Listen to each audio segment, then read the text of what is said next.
Hey everyone, thanks for tapping in. I thought about writing something and then I just asked Saya, I was like, would you rather read something or would you rather like watch a video? And she said a video, so hence my jumping on here. Her instincts are usually right, despite this being something that I would typically shy away from. But I just wanted to say thank you for taking a few minutes, and thought I'd share a few words about why I'm raising money for the Association of Frontal Temporal Degeneration. It's a mouthful. FTD is the most common form of dementia for people under the age of 60. And back in 2020, the summer of 2020, my dad was diagnosed. And there's a lot to say about this disease and really all that it takes, not just from your loved one, but from the people that are caring for them. And I think generally it's a really devastating thing to witness, watching someone you love and care so much about kind of disappear over time. But I don't want to spend all my time talking about that. There are bright spots along the way that are important to acknowledge and that are present if you can be present for them. And so the last 5 years has certainly been a journey, not one that any of us really foresaw.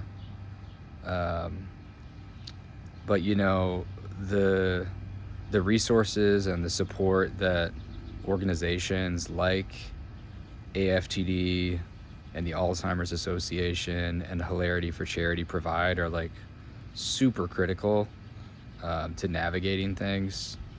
And just for me personally,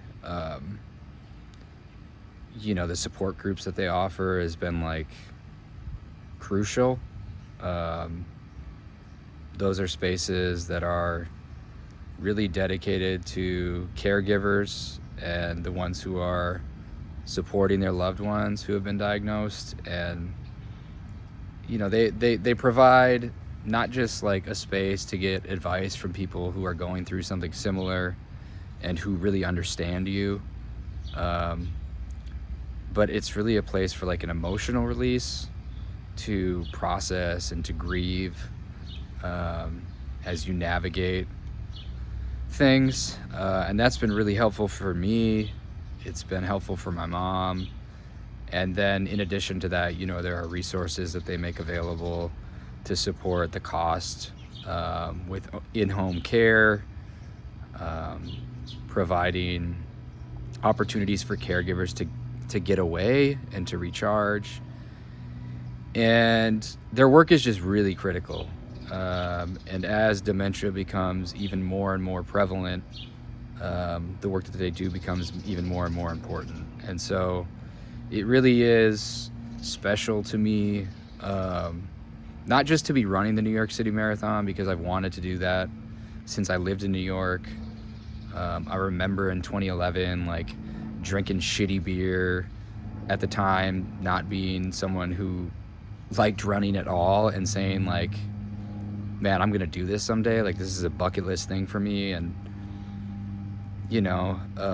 just being a part of that day, even from the sidelines, and seeing just how much, just this outpouring of support for countless runners who are out there. It just planted this seed that I wanted to do that. And in the last, really since I moved to LA 11 years ago, I have become a runner. And so it's cool to finally have a bib for the race, but it's even more special to be doing it for a cause that I really care about. It's not easy for me to ask for money in any situation, but this is something that is so near and dear to my heart and to my family and my friends that have just like been there, and I know will continue to be there. And so any support that you can offer, financially, emotionally, otherwise, pause for plane, I would just so appreciate.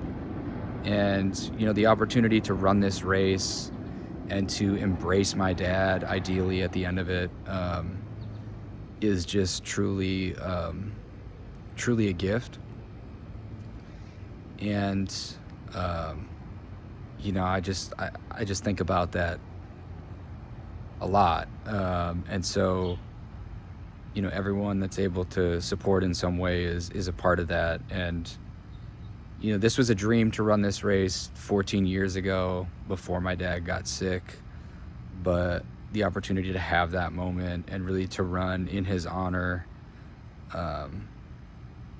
is like, I can't even find the words really. So thank you for jumping on. This is getting a little long. I'll leave it here. I'm recording this on July 2nd, so I've literally only done one training run.